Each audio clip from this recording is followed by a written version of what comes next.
আসসালামু আলাইকুম। চলে আসলাম কুমিল্লা বৃক্ষমেলায়। আনুষ্ঠানিকভাবে এখনও বৃক্ষমেলা শুরু হয় নাই, তবে অনেক স্টল এসেছে এবং বেচাকেনাও চলতেছে।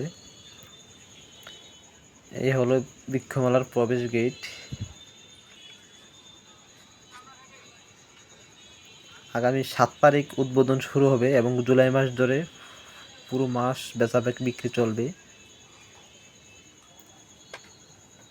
গ্রিন হাউস নার্সারি কুমিল্লা বৃক্ষমেলার সবচেয়ে বড় এবং আকর্ষণীয় নার্সারি, এবং আশেপাশে আরও অনেক নার্সারি আছে। অনেক স্টল এখনও আসে নাই, অনেকে আবার আসলেও পুরোপুরি সব ধরনের গাছ নিয়ে আসে নাই, হয়তো 2-1 দিন হবে স্টলগুলো বসছে। এরপরও মোটামুটি বেচা বিক্রি হয়েছে। যখন ভিডিওটা করছি তখন দুপুর টাইম, বিকালবেলা অনেক কাস্টমার আসছিল এবং ভালো বেচা বিক্রি হয়েছে।